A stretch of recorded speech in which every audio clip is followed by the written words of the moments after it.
You are watching Maulana Anis Bilgrami. Please subscribe. Also, don't forget to like, comment, and share.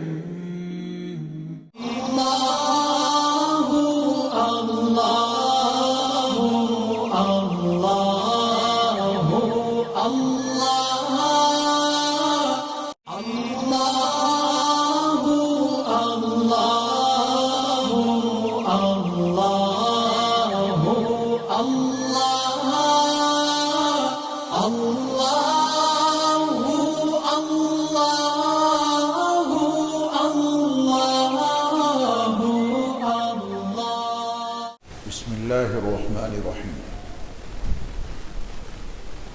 کسی بھی انسان کا ایمان اللہ کی بارگاہ میں اسی وقت قابل قبول ہو سکتا ہے جب وہ غیب کی شرطوں پر پورا ہو۔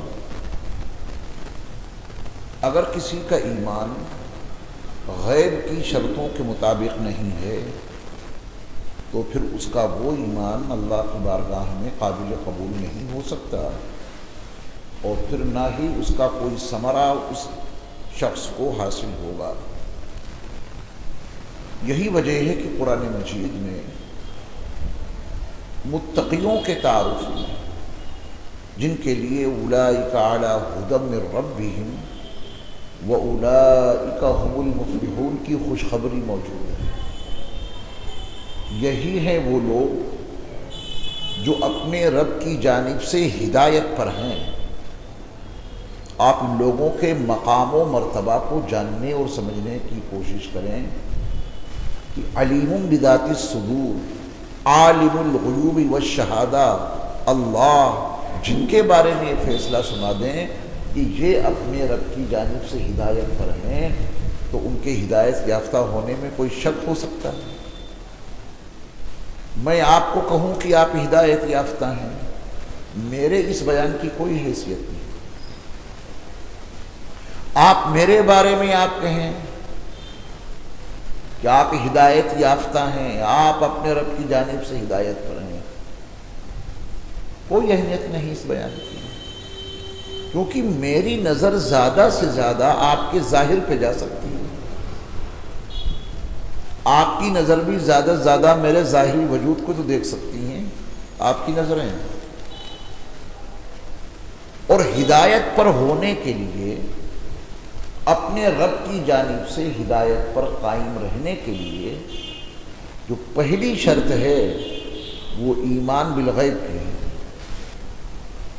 ایمان بالغیب وہ حقیقت ہے جو صرف اللہ جانتے ہیں۔ غیب پر کس کا ایمان ہے اور غیب پر کس کا ایمان نہیں ہے، یہ فیصلہ نہ میں کر سکتا ہوں، نہ آپ کر سکتے ہیں، نہ دنیا کے کسی انسان کے پاس اس کا پیمانہ موجود ہے کہ وہ اس پیمانے میں ناپ کر یہ بتا دے، اس میزان میں اس کو تول کر یہ بتا دے کہ اس کے پاس ایمان بالغیب ہے۔ ایمان بالغیب تو بس اللہ ہی جانتے ہیں کسے حاصل ہے اور کسے حاصل نہیں ہے۔ ہاں، آپ اپنے بارے میں فیصلہ لینے کے لیے حق بجانب ہیں کہ آپ کا اپنا ایمان بالغیب ہے کہ نہیں، ان کیفیات کو آپ محسوس کر سکتے ہیں، کیونکہ زبان سے بیان دینے میں جو دل کے مطابق نہ ہو اسی کا نام نفاق ہے۔ جتنے غیوب پر ایمان لانا مطلوب ہے، جن غیبی حقیقتوں کو دل سے تسلیم کرنا ضروری ہے، اسے دل مانے گا تو ایمان ہے، اور دل نہ مانے، زبان کہے، انسان کہے کہ میں اس کو مانتا ہوں، تو پھر وہ تو اللہ کے ذمے اس کا فیصلہ ہے۔ اللہ کو معلوم ہے کہ یہ بندہ اندر سے کتنا سچا ہے اور کتنا جھوٹا ہے۔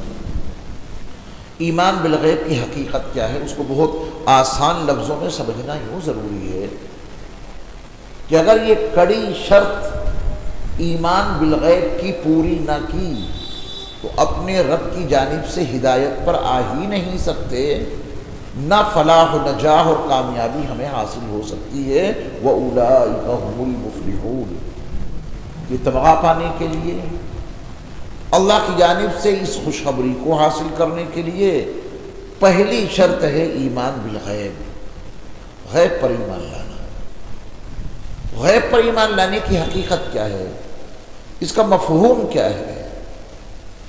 اس کو آسان سے لفظوں میں اس طرح سمجھیں، اندیکھی چیزوں کو، جنہیں دیکھا ہی نہیں جا سکتا، بے دیکھے، صرف اور صرف رسول صلی اللہ علیہ وسلم کے بیان کی بنیاد پر دل سے تسلیم کر لینا۔ دیکھیے ہماری اور آپ کی اللہ سے کوئی بات چیت نہیں، نہ صحابہ کی اللہ سے کوئی بات چیت ہوئی، نہ ممکن ہے۔ ہم نے اور آپ نے اللہ کو نہ دیکھا، نہ ممکن ہے۔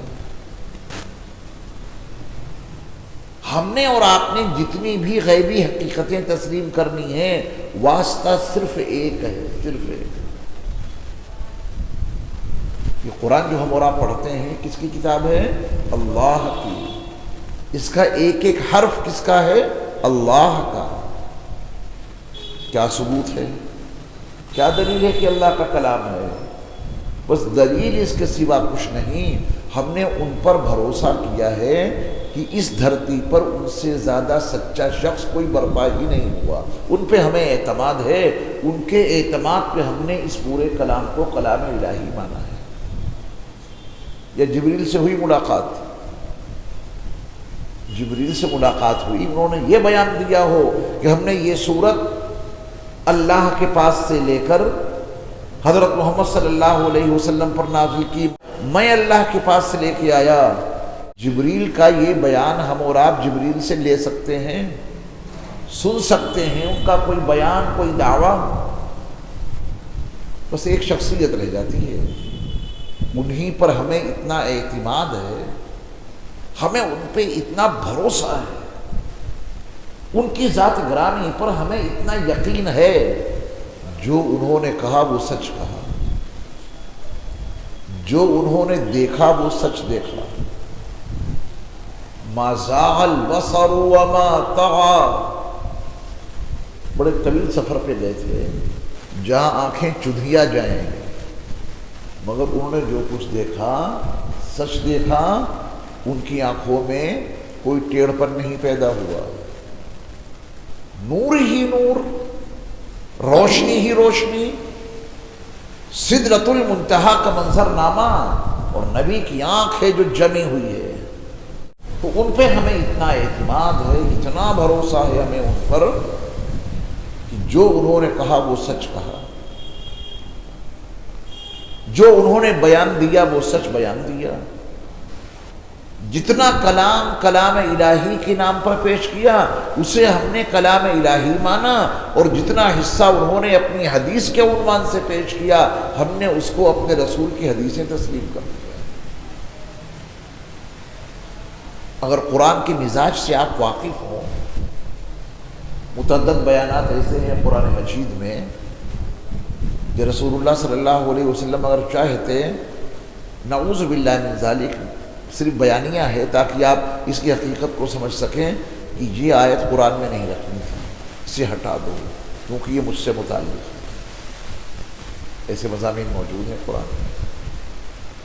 نبی کو جو ہدایات اللہ کی طرف سے ملی، نبی نے اس کو بھی کلام الہی کے عنوان سے لوگوں کے سامنے پیش کیا، اور انسانوں کی ہدایت کے لیے جو کچھ اللہ نے نازل کیا وہ بھی نبی نے انسانوں کے سامنے کلام الہی کے عنوان سے پیش کیا۔ یا ایھا النبی لم تحرم ما احل اللہ لک تبتغی مرضات ازواجک۔ نبی کے پاس اللہ کی جانب سے یہ خطاب اور یہ پیغام آیا، نبی نے اس کو چھپایا نہیں، نبی نے اس کو من بعن اسی طرح اللہ کے کلام کے نام پر لوگوں کو سنا دیا کہ میرے لیے میرے رب کی جانب سے یہ پیغام آیا ہے۔ یہی اس کے کلام برحق ہونے کی دلیل ہے۔ اللہ کا یہ کلام بلا شبہ اللہ کا کلام ہے، یہ جو ہمیں یقین حاصل ہوا ہے وہ صرف نبی مکرم صلی اللہ علیہ وسلم کے بیان کے نتیجے میں۔ یہ قرآن رسول اللہ صلی اللہ علیہ وسلم نے اپنے صحابہ کو یاد کرایا، زبانی بھی اور لکھوایا بھی دیکھ کر پڑھنے کے لیے۔ زبانی یاد کرایا تو صحابہ حافظ بن گئے، لکھوایا جتنے صحابہ نے دیکھ کے پڑھا وہ ناظرہ خواں ہو گئے، دیکھ کر پڑھنے والے۔ تسلسل اتنا برقرار رہا کہ درمیان میں کسی راوی کے نام کی ضرورت ہی پیش نہیں آئی، تواتر اتنا زیادہ ہو گیا۔ راوی کے نام کی ضرورت وہاں پیش آتی ہے کہ بات مشہور نہیں ہے زیادہ، کس نے بیان کی؟ فلاں شخص نے، دیکھو وہ کیسا ہے اور وہ کون ہے۔ اور جو بات شہر آفاق ہو جائے، ہر شخص کو معلوم ہے، تو وہاں راوی کے نام کی حیثیت باقی نہیں بچتی، کسی نام کی ضرورت نہیں ہے۔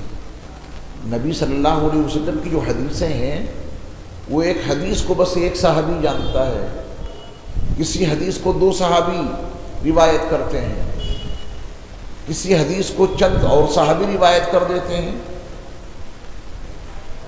ایک حدیث کو تمام صحابہ روایت کریں ایسا نہیں ہے، ہر حدیث کو تمام صحابہ روایت کریں ایسا نہیں ہے۔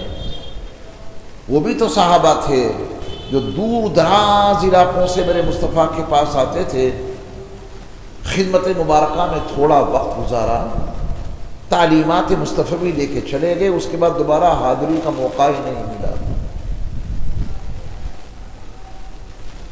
اس خدمت مبارکہ میں ان کو جتنا رہنے کا موقع ملا، اس میں چند حدیثیں یقیناً سنی ہوں گی، یاد بھی کی ہوں گی۔ وہ دور دراز علاقے کے وہ صحابہ انہیں حدیثوں کو نقل کر سکتے ہیں، باقی جو حدیثیں ہیں وہ ان تک پہنچی ہی نہیں، نقل کیا کریں گے؟ لیکن قرآن مجید کا معاملہ یہ ہے کہ جتنا اس کا نزول ہوتا تھا، نبی صلی اللہ علیہ وسلم ان کو زبانی بھی یاد کراتے تھے اور لکھوا بھی دیتے تھے۔ تعداد اتنی زیادہ ہو گئی قرآن مجید کے یاد کرنے والوں اور آگے اس کے نقل کرنے والوں کی، کہ پھر اب قرآن کی کسی آیت کی تصدیق کے لیے کسی صحابی کے نام کو استعمال کرنے کی کوئی ضرورت ہی باقی نہیں بچی۔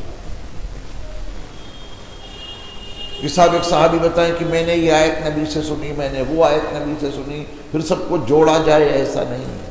حدیثوں کو اسے ہی جمع کیا گیا ہے۔ اب انما الاعمال بالنیات کتنی مشہور حدیث ہے، بس ایک صحابی ہیں، ہر جگہ انہی کا نام آئے گا، ان کے علاوہ اس حدیث کو کسی نے روایت ہی نہیں کیا۔ عمر ابن خطاب رضی اللہ تعالیٰ عنہ، ٹھیک ہے، اور صحابہ نے بھی سنا ہوگا اس کو، لیکن راوی تو بس ایک ہیں، عمر ابن خطاب رضی اللہ تعالیٰ عنہ۔ ان کے علاوہ اس حدیث کو نقل کرنے والا کوئی صحابی ہے ہی نہیں نام کے اعتبار سے۔ حدیث کی کتب میں محدثین نے اس روایت کو صرف حضرت عمر ابن خطاب رضی اللہ تعالیٰ عنہ کے حوالے سے نقل کیا ہے۔ تمام سلسلے جا کے حضرت عمر کو رکتے ہیں، حضرت عمر آگے نبی کا بیان نقل کر دیتے ہیں، لیکن قرآن کا معاملہ ایسا نہیں ہے۔ بہرحال ایمان بالغیب جہاں ہماری عقلوں کی رسائی نہیں ہو سکتی، جہاں ہمارے احساسات، تخیلات، تصورات تک نہیں پہنچ سکتے، ہمارے وجدان، ہمارے شعور، ہمارے احساس سے بالا تر جو حقیقتیں ہیں، انہیں ایسے ماننا کہ آنکھوں سے جو ہم دیکھ رہے ہیں ہمیں اس پر اتنا یقین نہ ہو جتنا میرے مصطفیٰ کے بیان پر یقین ہے، یہ ایمان ہے۔ آپ مجھے نظر آ رہے ہیں، آپ کو میں نظر آ رہا ہوں، ٹھیک ہے، نظریں ہیں، دیکھ رہی ہیں، اس میں دھوکہ بھی ہو جاتا ہے۔ میں نے مانا کہ آپ ہیں، اور آپ نے میرے بارے میں تصور کیا کہ یہ فلاں ہے۔ کیا متعدد مقامات پر، ملاقاتوں میں، مجمعوں میں ایسے لوگ نہیں ملتے کہ جو سوچ رہے تھے وہ نہیں نکلے؟ ملاقات کی اس تصور سے کہ یہ فلاں ہیں، بعد میں پتہ چلا کہ جو میں نے سوچا تھا وہ یہ نہیں تو دوسرے نکلے. کچھ شکل و شباہت مل رہی تھی، گفتگو ہوئی، تذکرہ ہوا، یہ وہاں کے رہنے والے ہیں جن کے بارے میں ہمیں کچھ معلومات ہی نہیں. اچھا سر معاف کیجیے، میں آپ کو کوئی اور سمجھ رہا تھا. ہو جاتا ہے ایسا، ہماری نظروں کو دھوکہ لگ سکتا ہے، میرے مصطفیٰ کے بیان میں کوئی دھوکہ نہیں ہے. انہوں نے جو بیان دے دیا غیب میں وہ سب کچھ ہے. ابھی گھر میں کچھ روپے چھوڑ کے آئے، کچھ کھانا چھوڑ کے آئے، کچھ اور چیزیں چھوڑ کے آئے. یہاں آپ نے بیان دیا کہ میرے گھر میں یہ چیزیں ہیں. ضروری ہے کہ جب آپ یہاں سے اپنے گھر پہنچیں وہ چیز وہاں ہو؟ ضروری ہے؟ بالکل نہیں. پیسے رکھ کے آئے جو چور نکال لے گیا، خیال یہ ہے کہ ہیں مگر نہیں رہے. کھانا رکھ کے آئے تھے، بلی کھا گئی، تصور یہ ہے کہ کھانا ہے مگر نہیں رہا. یہ ہمارے اور آپ کے علم کا حال ہے، یہ ہمارے اور آپ کی وجدان، یہ ہمارے آپ کے شعور کا حال ہے.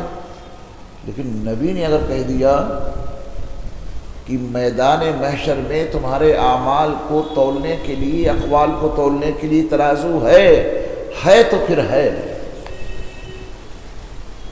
ایسا نہیں ہوگا کہ نبی نے یہاں بیان دیا اور وہاں نہ ہو، ایسا ہو ہی نہیں سکتا.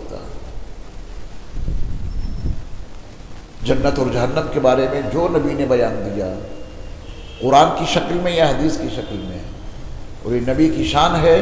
جب قرآن بتاتے تھے تو کلام الہی کے نام پر، اللہ کا کلام ہے اور اللہ کے کلام سے ہٹ کے نبی پر جو وحی کا نزول ہوتا تھا، جو وحی غیر مطلوع کہلاتی ہے، جس کی تلاوت نہیں کی جاتی، وہ بھی اللہ کی طرف سے آپ کے پاس پیغام آتا تھا اور آپ اس کو اپنی امت کے سامنے پیش کرتے تھے، اپنے صحابہ کے سامنے، لیکن قرآن کے نام پر نہیں. تو نبی قرآن کے حوالے سے کوئی بات بتائیں یا نبی کی حدیث کے حوالے سے ہمیں کوئی بات معلوم ہو، ان پہ اتنا پختہ یقین ہو کہ جو انہوں نے فرما دیا وہ ہے، یقیناً ہے، اس میں ہمیں کوئی شک اور شبہ نہیں. یہ کیفیت اگر مل گئی تو ایمان بالغیب ہے. شک پیدا ہو گیا، پتہ نہیں یہ ہوگا یا نہیں ہوگا، کہاں میاں جنت، ایسے ایسے بیانات ہیں جنت کے بارے میں، کیسے مانے؟ شک میں پڑ گیا بندہ، شک میں پڑ گیا تو پھر اس کا ایمان ہی کمزور، ختم. جب ایمان ختم، ایمان بالغیب حاصل نہ ہو سکا، ایمان والوں کی فہرست میں نہیں آ سکتے. اور جب ایمان والوں کی فہرست میں ہی نہیں ہے تو اپنے رب کی جانب سے نہ ہدایت پر ہوں گے نہ کامیاب ہوں گے. اولئک علی ھدی من ربہم واولئک ھم المفلحون کے زمرے میں داخل اور شامل ہونے کے لیے لازم اور ضروری ہے کہ ایمان بالغیب پختہ ہو، مضبوط ہو، اتنا پختہ، اتنا مضبوط کہ میرے مصطفیٰ نے جو بتایا ہے وہ برحق ہے، ہمیں اس میں کوئی شک نہیں. اس ایمان کی پختگی کے لیے قرآن کی تلاوت بہت ضروری ہے، ایمان بالغیب کو حاصل کرنے کے لیے.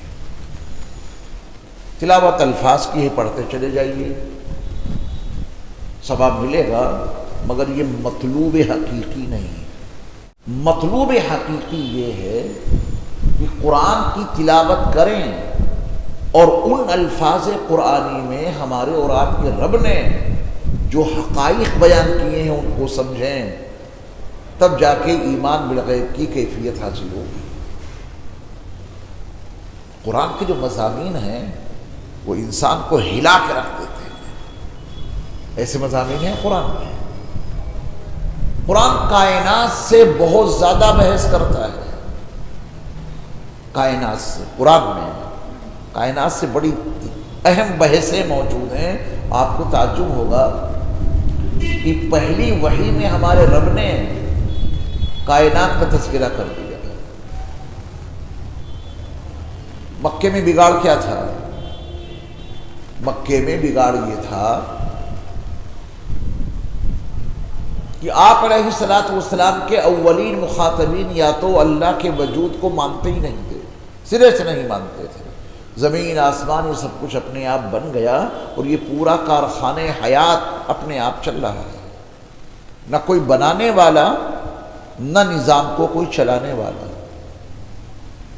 دوسری بیماری مکے والوں میں یہ تھی کہ وہ اللہ کے وجود کو مان کر غیروں کو اس کی ذات میں یا صفات کے تقاضوں میں شریک ٹھہراتے تھے۔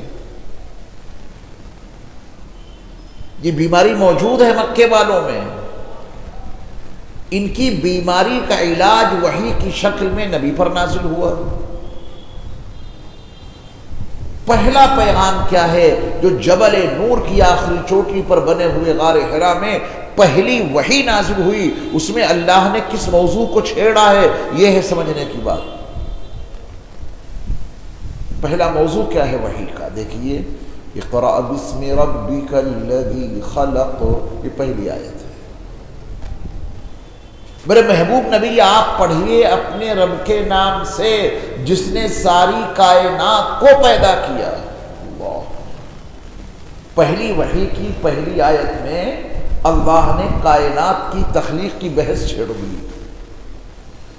کائنات کو سمجھو گے تو ان کا غیبی نظام بھی سمجھ میں آ جائے گا۔ کائنات کی تخلیق کے ہر حصے میں ان کی قدرت کے اتنے عجائب موجود ہیں، جس شے پہ غور کرو گے انہیں دیکھ تو نہیں سکتے لیکن اس شے کے ذریعہ انہیں سمجھ ضرور لو گے۔ کسی بھی چیز پہ آپ غور کریں، یہ ہمیں اور آپ کو جو کچھ دکھائی دیتا ہے نا، یہ سب کس کی بدلی ہوئی شکلیں ہیں؟ مٹی کی۔ کاغذ آپ کے ہاتھ میں ہے کتاب کی شکل میں، کاغذ ہے، یہ کاغذ کس سے بنا؟ تو آپ نے کہا بانس سے۔ بانس روئی سے بھی بنتا ہے لیکن وہ کافی مہنگا پڑتا ہے، اب تو زیادہ کاغذ بانس سے اور دیگر کچرے وغیرہ سے بناتے ہیں کاغذ۔ یہ بانس کہاں سے نکلا؟ زمین سے۔ یہ بانس اس شکل میں زمین میں گڑا ہوا تھا، دھسا ہوا تھا کہ نکل پڑا، یا مٹی بدلتی گئی بانس بنتا گیا؟ غور کر رہے ہیں میری بات پہ؟ مٹی بدلتی گئی اور مٹی ہرے بھرے بانس کی شکل میں اوپر جا رہی ہے۔ یہ اوپر لکڑی جا رہی ہے، مٹی۔ آنکھیں کہہ رہی ہیں کہ لکڑی جا رہی ہے، سچائی یہ ہے کہ مٹی اوپر جا رہی ہے۔ اور یقین نہ ہو تو اس بانس کو دیکھو جسے دیمک لگ جاتی ہے۔ اگر یقین نہیں ہے تو اس بانس کو دیکھو جس میں کیا لگ جاتی ہے؟ دیمک۔ دیمک اس بانس کو مٹی میں تبدیل کر دیتی ہے۔ یہ دیمک کا کمال ہے کیا کہ اس نے اس لکڑی کو مٹی میں بدل دیا؟ ابھی تو ہم اور آپ اسے لکڑی سمجھ رہے تھے، اب وہ لکڑی مٹی کیوں بن گئی؟ مٹی بن اس لیے گئی کہ پہلے سے مٹی تھی، اللہ نے اس کی شکل بدل دی تھی۔ اب آپ اس حوالے سے جب دیکھیں گے تو یقین جانیے جس چیز پر بھی آپ کی نگاہ جائے گی مٹی ہی، اس کے سوا کچھ نہیں، صرف مٹی۔ یہ جو کچھ ہمیں اور آپ کو نظارے دکھائی دے رہے ہیں، ہمیں اور آپ کو جو کچھ رعنائیاں دکھائی دے رہی ہیں، کپڑا ہو، چشمہ ہو، مائک ہو، موبائل ہو، اسٹینڈ ہو، پنکھے ہو، برتن ہو، جس چیز پر بھی نگاہ دوڑاؤ گے، پتھر کیوں نہ ہو، یہ سب مٹی ہے، مٹی۔ اور یہ ان کی قدرت کہ انہوں نے مٹی کو کس کس شکل میں ڈھال دیا۔ آپ دکان پہ جاتے ہیں پنیر لانے کے لیے، پنیر لینے جاتے ہیں، دکاندار سے جب آپ پنیر مانگ رہے ہوتے ہیں تو کیا آپ کے ذہن میں یہ بات آتی ہے کہ یہ پنیر دودھ کی ہی تو بدلی ہوئی شکل ہے؟ دودھ کی بدلی ہوئی شکل ہے۔ وہ کام ہر شخص نہیں کر سکتا، پنیر بنانے کا، دودھ سے پنیر ہر شخص نہیں بنا سکتا، لیکن جن کو بنانا آتا ہے وہ پنیر دودھ سے ہی تو بنائیں گے۔ تو پنیر دودھ کی بدلی ہوئی شکل ہے، یہ دودھ کس کی بدلی ہوئی شکل ہے؟ یہ کہاں سے ملا؟ یہ کالی کلوٹی بھینس سامنے کھڑی ہے، گائے کھڑی ہے، کیا اس بھینس کو یا اس گائے کو دودھ پلا کے تھنوں سے دودھ نکالا ہے یا اس کو چارہ اور بھوسا کھلایا ہے؟ چارہ اور بھوسا ہی تو کھلایا ہے۔ یہ چارہ اور بھوسا، اس کی بدلی ہوئی شکل ہے دودھ۔ یا کچھ اور ہو تو مجھے بتا دیجیے گا۔ بھینس نے گوشت نہیں کھایا، بھینس نے دودھ نہیں پیا، گائے نے دودھ نہیں پیا، چارہ، بھوسا، پانی، یہی تو ہے کھانے پینے میں اس کی غذائیں۔ یہ چارہ، بھوسا، پانی اندر گیا اور دودھ کی شکل اختیار کر لی۔ تو اگر پنیر دودھ سے کسی انسان نے بنایا ہے تو چارہ، بھوسا اور پانی سے گائے اور بھینس کے پیٹ میں دودھ بھی کسی نے بنایا ضرور ہوگا۔ اپنے آپ تو کچھ ہوتا نہیں، کچھ ہے ضرور۔ جو گائے بھینس کے پیٹ میں کیسی مشین لگی ہے، کتنی بڑی فیکٹری ہوگی اندر اس کے، کہ چارہ، ہریالی، بھوسا، پانی، یہ سب اندر گیا، مکس ہوا، یہ دودھ کیسے بن گیا، وہ تھنوں میں کیسے پہنچ گیا۔ آپ کسی بھی جانور کا جو دودھ دینے والا جانور ہے، آپ اس کا پیٹ پھاڑے، کہیں دودھ نام کا ایک قطرہ آپ کو دکھائی نہیں دے گا، دودھ نام کا ایک قطرہ نہیں دکھائی دے گا۔ یہ بنا کہاں؟ جہاں مینوفیکچرنگ ہوتی ہے وہاں مال اسٹور رہتا ہے، بوتلوں میں ڈالا جاتا ہے تو وہاں پیکنگ ہو جاتی ہے۔ سوال یہ ہے کہ بھینس کے جو 4 تھن ہیں، ان 4 تھنوں میں جو دودھ کی پیکنگ ہوئی ہے، تو جہاں مینوفیکچرنگ ہوئی ہے وہاں بھی تو کچھ نہ کچھ اسٹور رہنا چاہیے۔ جہاں دودھ بنا ہے وہاں آپ چیریں پھاڑیں، دودھ نام کا ایک قطرہ نہیں دکھائی دے گا۔ جہاں تیار ہو رہا ہے نہ جانے کیسے تیار ہو کر پیکنگ کی شکل میں اس کے تھنوں میں دودھ آ جاتا ہے۔ اس کے پیچھے کوئی نہیں، اس کے پیچھے کسی کی قدرت نہیں۔ اور جب اس دودھ سے آپ پنیر بناتے ہیں، جو بنانے کا طریقہ ہے، اگر اس میں ناپ تول میں ذرا سا اوپر نیچے کچھ ہو جائے پنیر نہیں بنے گا۔ جس میں آپ کام کریں تو صاحب آپ کی تعریف، آپ نے یہ چیز بنا دی، بہت اچھا پنیر بناتے ہیں، بڑا اچھا پنیر وہاں ملتا ہے، اور ہمارے رب جو کچھ بنائیں ان کے لیے کوئی تعریف نہیں۔ یہ ہے ہماری اور آپ کی بہت بڑی غلطی۔ ایمان بالغیب کے حوالے سے میں آپ کے سامنے عرض کر رہا ہوں کہ آپ کائنات کی کسی بھی چیز پہ غور کریں گے، ہر شے میں اپنے اللہ کی قدرت کے اتنے عجائب دکھائی دیں گے، آپ کی زبان نہیں، آپ کا ضمیر پکار اٹھے گا، اس میں صرف اور صرف میرے اللہ کی قدرت کار فرما ہے۔ اب اگلی بات بہت توجہ سے سنیے گا تاکہ ایمان بالغیب اور زیادہ کلیئر ہو جائے۔ دیکھیے، کسی چیز کو بنانے کے لیے بنانے والے کی صلاحیت، کارکردگی، ہاتھ پیر، مشینیں استعمال ہوتی ہیں، اس کے بغیر کوئی چیز بن نہیں سکتی۔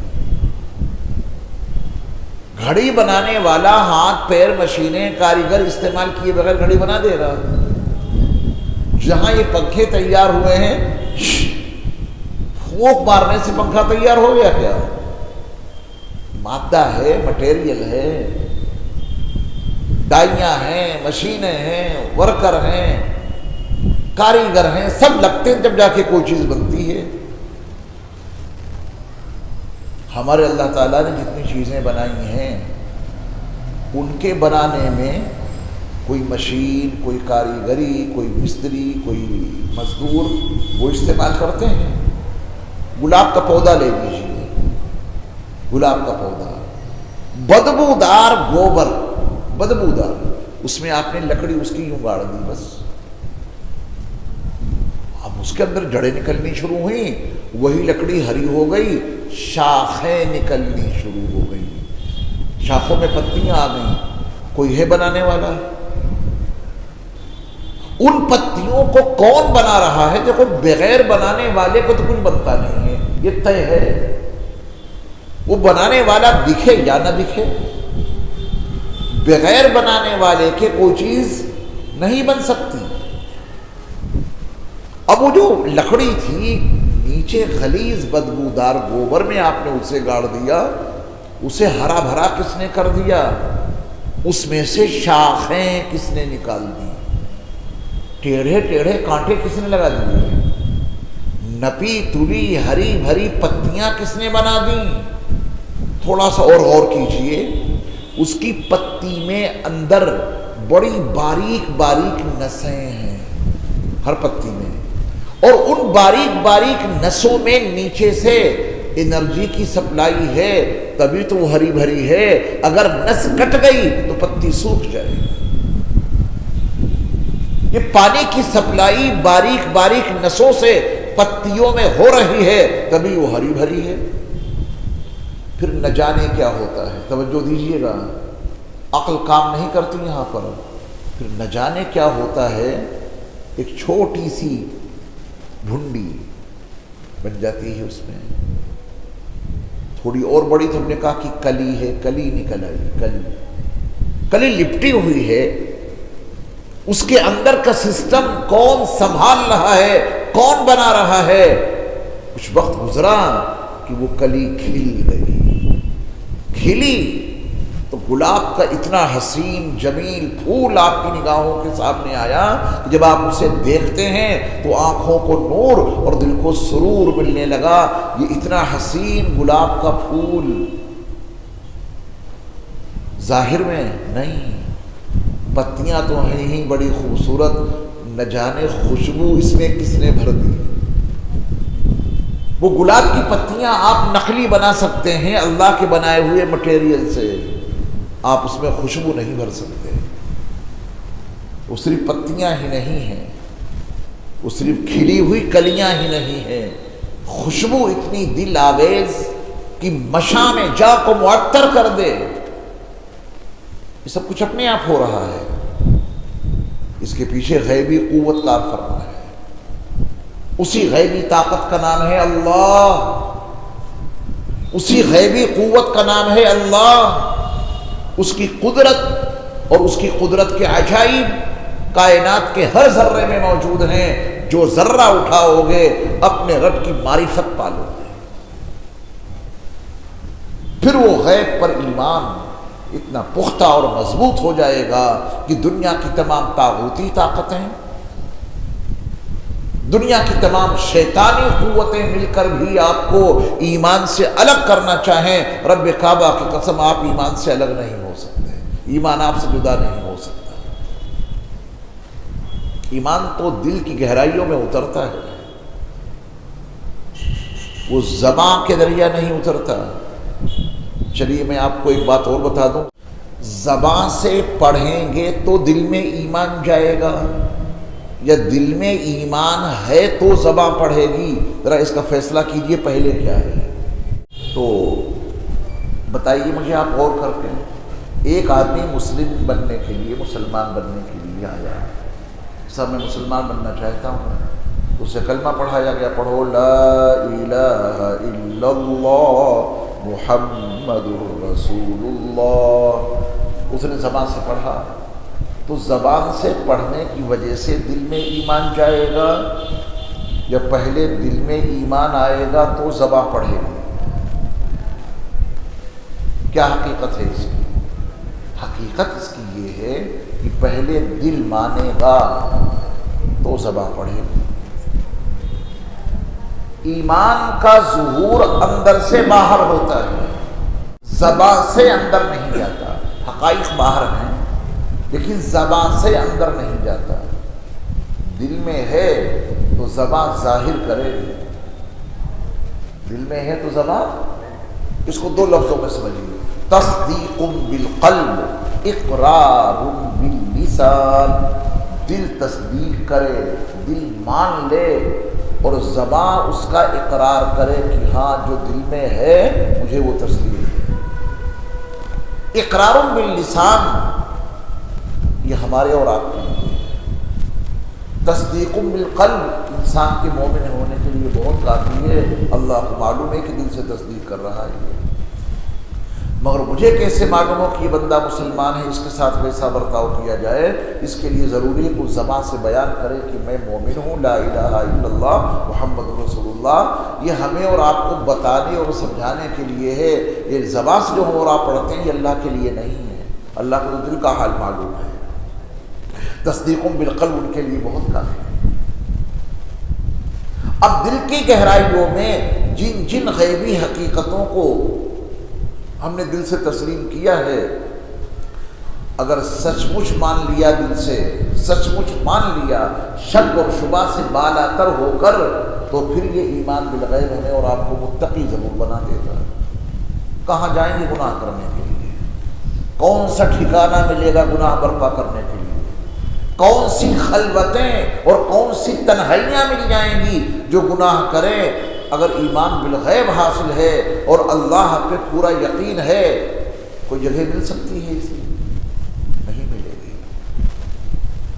ان کی یاد سے دل اتنا مطمئن رہتا ہے، ان کی یاد دل میں ہر وقت اتنی موجود رہتی ہے کہ ہم کسی بھی چیز کو دیکھتے ہیں تو ان کی یاد کے حوالے سے وہ چیز ہمیں ان کی قدرت کے عجائبات دکھا دیتی ہے، ایمان اور زیادہ مضبوط ہو جاتا ہے۔ وہ دل میں بسے ہیں نا، وہ سب کچھ انہی کا ہے۔ جو چیز دیکھو گے ان کی یاد کے نتیجے میں اس چیز میں ان کی قدرت نظر آ جائے گی، ایمان اور زیادہ مضبوط ہو جائے گا۔ اپنے اوپر نگاہ دوڑائیں گے، اندر ایمان ہے، سانس چل رہا ہے، سانس، دل کی دھڑکن جاری ہے اور پھیپھڑے اپنا کام کر رہے ہیں، تنفس کا سسٹم چل رہا ہے۔ اسی سانس میں ان کی پہچان موجود ہے، اسی سانس میں ان کی معرفت موجود ہے، اور ان کی معرفت کے ساتھ میں جو سانس لیے جائیں گے اس سے پھر نور اندر جائے گا۔ ناخن دیکھیں، ان کی یاد کے ساتھ اس میں ان کی معرفت موجود ہے۔ یہاں کیا لپٹا ہوا رکھا ہے؟ کچھ بھی نہیں۔ اب کاٹ کے دیکھا جائے تو یا کچھ رورا بنا ہوا نہیں رکھا ہے ناخن کا، اور آتا پیچھے سے ہے۔ ابھی الیکشن ہوں گے، یہاں پہ نشان لگا دے گا الیکشن والا، جہاں پہ آپ جائیں گے ووٹ ڈالنے کے لیے، یہاں پہ لگائے گا نشان، یہیں سے ناخون پر لگا نشان آگے بڑھنا شروع ہو جائے گا، بڑھتے بڑھتے نکل جائے گا۔ اس کا مطلب یہ نکلا کہ یہ ناخون آگے سے نہیں بڑھتا، اندر سے نکلتا ہے۔ کہاں سے نکل رہا ہے؟ کوئی رولا رکھا ہے اس نے کیا؟ اسی ناخون کو ان کی یاد کے ساتھ جب دیکھو گے، اس ناخون میں ان کی قدرت آپ کو صاف دکھائی دے گی، اور یہی قدرت آپ کے ایمان کو مضبوط کر دے گی۔ کسی بھی چیز پہ آپ نگاہ دوڑائیں، میں تو چند اشارے دیتا ہوں آپ کو، ان چند اشاروں سے آپ اللہ کی ساری کائنات میں جہاں جہاں تک نظر جا سکتی ہے آپ نظر دوڑائیے۔ کائنات کا کوئی ذرہ ایسا نہیں ہے جو ان کا پتہ نہ دے رہا ہو، جو ان کی خبر نہ دے رہا ہو، جو ان کا تعارف نہ کروا رہا ہو۔ آپ راستے پہ جا رہے ہیں، کئی شاخیں نکلی، نہ یہ لکھا ہے کہ یہ راستہ کہاں جا رہا ہے، نہ یہ لکھا ہے کہ یہ راستہ کہاں جا رہا ہے۔ وہاں بندہ بھٹک جائے تو بات سمجھ میں آتی ہے کہ کچھ لکھا ہی نہیں کہ ادھر جائیں، جانا ادھر تھا، اندازے میں ادھر سے چل دیے۔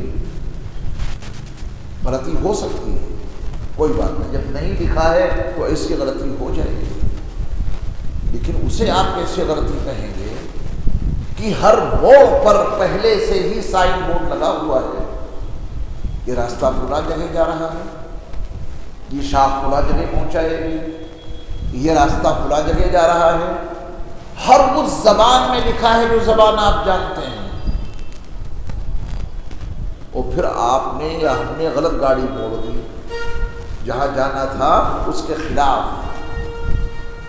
پھر تو جو ہلاکت پیش آئے وہ ٹھیک ہے۔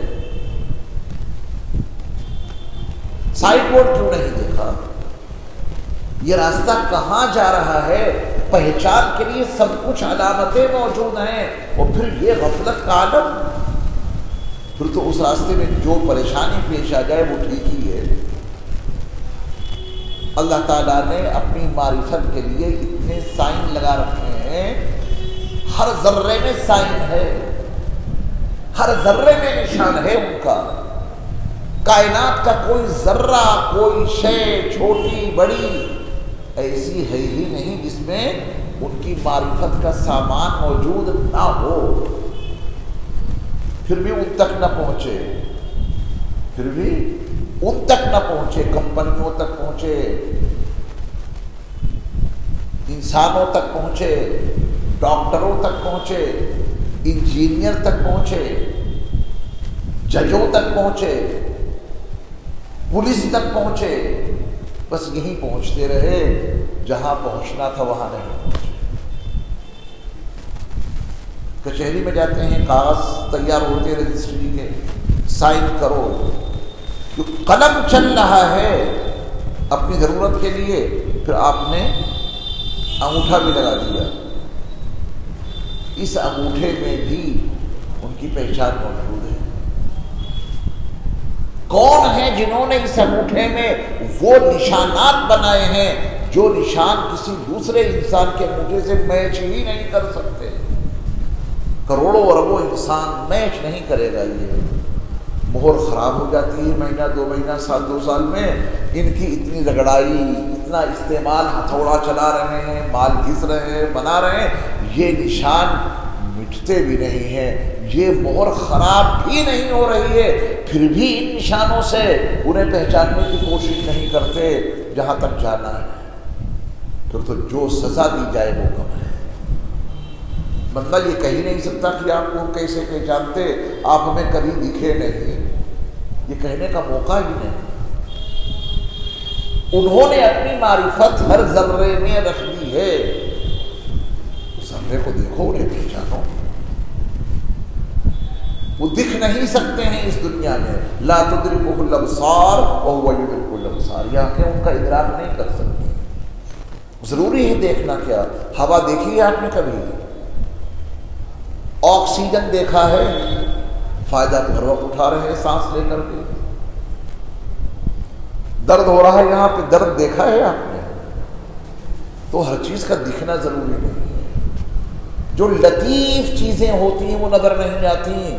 وَهُوَ اللَّطِيفُ الْخَبِيرُ، وہ کتنا لطیف ہے وہ ہمیں اور آپ کو نظر نہیں آ سکتا، نہیں آ سکتا تو حرج کیا ہے؟ ان کی قدرت کے عجائب تو دکھ رہے ہیں، ان کی قدرت کی نشانیاں تو ہمیں دکھ رہی ہیں، ان کو دیکھو اور ان سے ان کی معرفت حاصل کرو۔ ایمان بالغیب الذین یؤمنون بالغیب، جو غیب پر ایمان رکھتے ہیں، غیب پر ایمان اس حوالے سے اتنا پختہ سے پختہ تر ہوتا چلا جائے گا کہ میں نے عرض کیا کہ دنیا کی کوئی طاقت آپ کو ایمان سے جدا نہیں کر سکتی۔ صحابہ کو یہی کیفیت حاصل تھی۔ اللہ، بڑے حالات آئے صحابہ کے سامنے، ہمارے اور آپ کے سامنے حالات کیا ہیں؟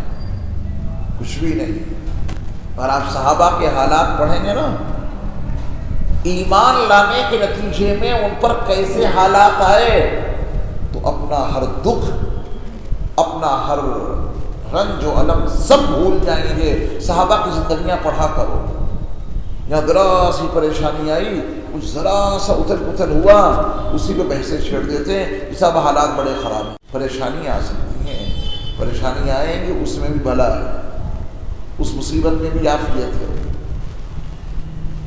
اس لیے پورے عزم، پورے حوصلے کے ساتھ میں زندگی گزارنی ہے۔ احساس کمتری والی باتیں اپنی مجلسوں میں اللہ کے واسطے نہ کیا کرو، ان باتوں سے نئی نسل کا دل چھوٹا ہوتا ہے۔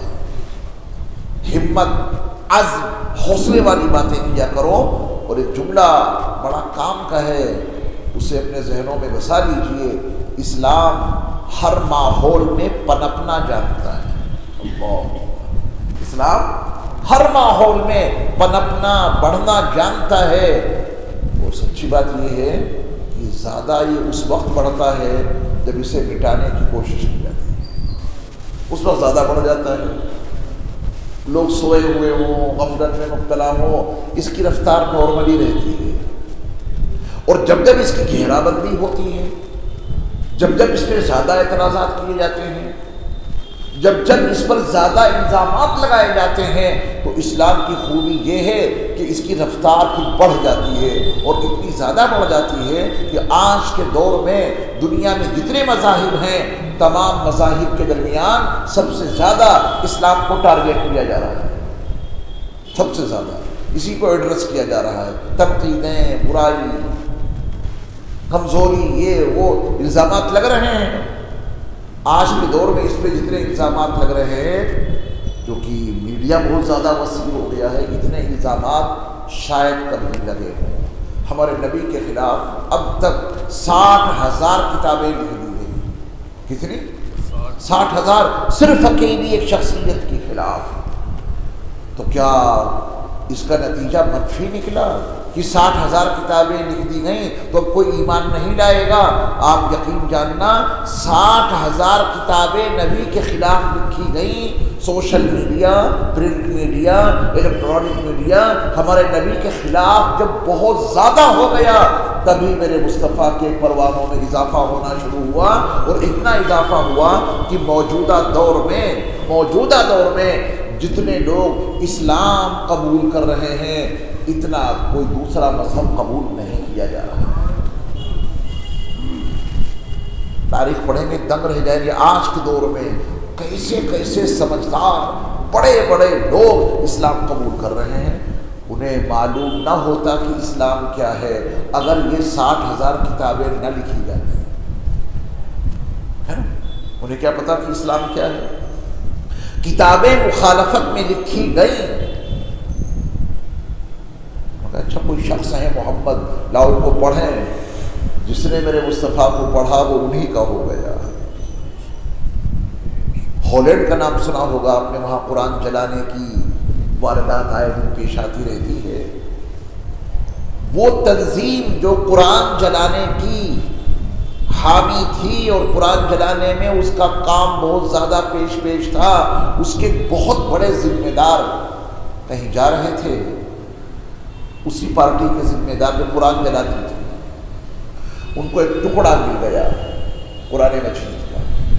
17واں پارہ سورۃ الحج. قرآن جلا ٹکڑا کہیں گرا ہوگا، اس کو انہوں نے اٹھایا. انگریزی زبان میں اس کا ترجمہ بھی ساتھ میں تھا. اس ٹکڑے میں وہ آیت لکھی تھی، لا تعمل الابصار ولکن تعمل قلوب التي في الصدور. یہ آیت اس ٹکڑے میں محفوظ تھی. میں اس کو اٹھایا، پڑھا اور ترجمہ دیکھا. یہ آنکھیں اندھی نہیں ہوئی ہیں، یہ آنکھیں اندھی نہیں ہوئیں، وہ دل اندھے ہو گئے جو سینوں میں ہیں. اس بندے نے قرآن کی آیت پڑھی، اس کا ترجمہ دیکھا، چھوٹی سی آیت نے اس کے دل کی دنیا بدل کر دی. ہاں مجھے ان آنکھوں سے سب کچھ نظر آتا ہے، میرے دل کی آنکھیں اندھی ہو گئیں، میرا دل اندھا ہو گیا. یہ ہے قرآن کا انکشاف. یہ آنکھیں دیکھ رہی ہیں، دل اندھے ہو گئے، حقیقت تک رسائی نہیں ہو رہی ہے. اس ایک آیت نے اس کے دل کی دنیا اتنی بدل دی کہ اس نے ایمان قبول کرتے ہوئے یہ گواہی دے دی، اشہد ان لا الہ الا اللہ و اشہد ان محمدا عبدہ و رسولہ. یہ ہے قرآن کی طاقت، یہ ہے قرآن کی کیفیت. اب اس کا بیان پڑھ لیجیے آپ. یہ ساری چیزیں ڈھکی چھپی نہیں ہے. آج سوشل میڈیا کے حوالے سے ہر چیز آیا ہے. مخالفین اگر نمایاں ہیں تو موافقین بھی تو نمایاں ہیں. اب اس بندے کا بیان سنیے، اس کا یہ کہنا ہے اب اگر کہیں ایک قرآن جلایا جاتا ہے تو ہمیں 1000 قرآن اللہ کے بندوں تک پہنچا دیں. یہ اس کا بیان سنا رہا ہو جو قرآن جلانے والی تنظیم میں شامل تھا. قرآن کی ایک آیت نے اس کو اتنا بدل کر رکھ دیا. یہ ہے قرآن کی طاقت. تو سب سے زیادہ پھولنے پھلنے بڑھنے والا مذہب آج کے دور میں کون مذہب ہے؟ اسلام. کیوں اس کی مخالفت زیادہ کی جا رہی ہے؟ یہ ہر ماحول میں پنپنا جانتا ہے، مخالف ماحول میں بڑھنا جانتا ہے، اور یہ نکلا ہی ہے مخالف ماحول سے۔ آپ مکے کی تاریخ پڑھیں، پورے مخالفانہ ماحول سے تو نکلا ہے، جہاں جہاں اسے یہ ماحول ملے گا یہ بڑھ جائے گا، مٹے گا نہیں۔ اسلام مٹنے کے لیے نہیں آیا ہے، باقی رہنے کے لیے اللہ نے اس کو بھیجا ہے۔ اللہ ہم سب کو پوری زندگی ایمان سے، اسلام سے، قرآن سے، نبی کی سنتوں سے وابستہ رہنے کی توفیق عطا فرمائے۔